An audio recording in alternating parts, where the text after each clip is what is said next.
Hello friends, welcome back to our channel. Holi పండుగ రోజు ఒక ఆసక్తికర సన్నివేశం చోటు చేసుకుంటాయి. అదేంటో ఈ వీడియోని స్కిప్ చేయకుండా ఎండ్ వరకు చూసి తెలుసుకోండి. వివరాల్లోకి వెళితే, హోలీ పంచమి పండుగ సందర్భంగా ఇండోర్తో సహా మధ్యప్రదేశ్లోని ప్రజలు రంగులు చల్లుకుంటూ ఆనందిస్తూ సంబరాలు చేసుకున్నారు. ఇంతలోనే అదే మార్గంలో వస్తున్న ఒక అంబులెన్స్ పండుగ రద్దీలో చిక్కుకుపోయింది. వెంటనే నిర్వాహకులు త్వరగా అంబులెన్స్కు దారి వదిలారు. రోగి సమయానికి ఆసుపత్రికి చేరుకున్నారని నిర్ధారించారు. పండగ గుంపు గుండా అంబులెన్స్ నావిగేట్ చేయడానికి ప్రయత్నించినప్పుడు ప్రజలు దాని సైరన్ విని ఒక మార్గాన్ని క్లియర్ చేశారు. చుట్టుపక్కల పెద్ద సంఖ్యలో ప్రజలు ఉన్నప్పటికీ రోగిని ఆసుపత్రికి తీసుకెళ్లడంలో సహాయపడింది. స్థానిక మీడియా నివేదికల ప్రకారం అక్కడ ఉన్న భద్రతా సిబ్బంది కూడా అంబులెన్స్ను జనం గుండా తరలించడానికి సహాయం చేశారు. అది కేవలం కొన్ని నిమిషాల్లో గమ్యస్థానానికి చేరుకుంది.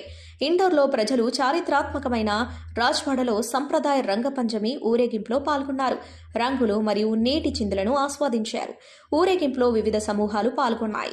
హిందూ రక్షక బృందం రామ మందిరాన్ని వర్ణించే పట్టికను ప్రదర్శిస్తుంది. డ్రోన్లు మరియు సీసీటీవీ కెమెరాలు ఇండోర్లో ఊరేగింపు మార్గాన్ని పర్యవేక్షించాయి. మరియు ఈవెంట్ తర్వాత మున్సిపల్ కార్పొరేషన్ వెంటనే ఆ ప్రాంతాన్ని శుభ్రం చేసింది.